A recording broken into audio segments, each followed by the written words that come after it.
This is Kathy, and I want to talk about three top preferred emotions for you to have on the golf course. This is the top for if you asked really good players, um, and you can ask yourself this question too. I don't know what your level is, it doesn't matter. Right? You go back to a round that you enjoyed or that you played well and ask yourself, how was I feeling? What was my emotion? What state was I in while I was playing? Right. And for most golfers, the preferred emotion is calm, certain, or confident, right? Those are the top three.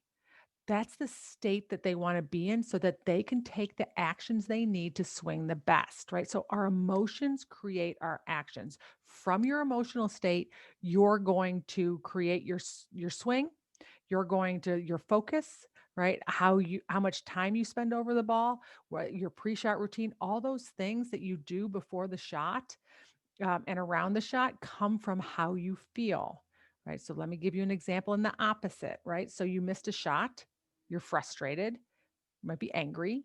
You go to the next shot and you're angry. Okay. How do you swing when you're angry?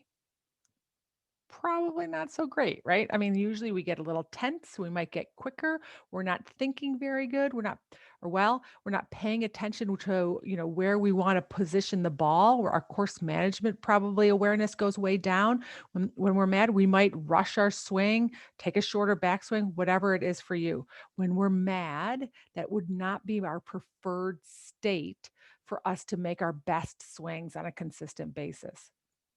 When we're disappointed, right? When you're disappointed, maybe your shoulders are down and your energy is low and you're not thinking, maybe you're having a little pity party for yourself, right? That is also not a state where you want to make your most athletic swing, right? That you're going to create the most consistent results from when you're in that state of being disappointed.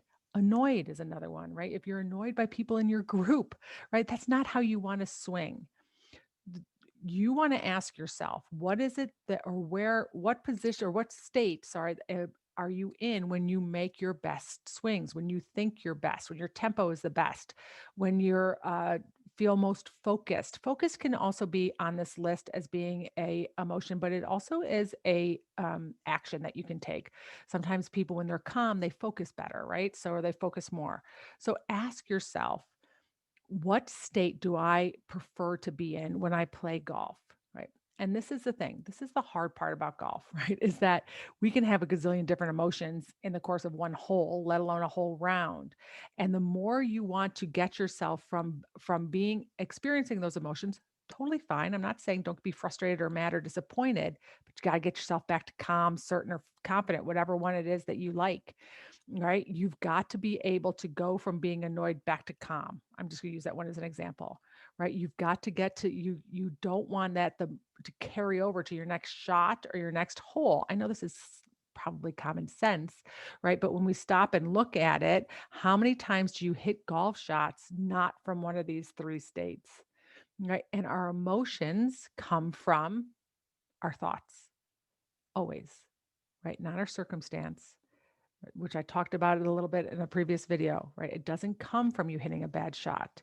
It comes from your thoughts about you hitting the bad shot, whatever that emotion is, right? So Tiger Woods was, I think it was Justin Thompson or Jordan Spieth. I cannot remember, but he had made the comment that Tiger Woods gives himself 30 seconds to be angry before he gets back into the state that he wants to hit to be in to hit the next shot. He allows himself to be whatever it is, whatever that emotion is, until he gives himself or until he gets himself back into that state. He's done that from awareness and practicing it, right? Those are the two things. So I want you to first start being really aware of what state you play your golf in, right? And is it what state you prefer to play your golf in? How many shots do you hit not in that state? And what results are you getting?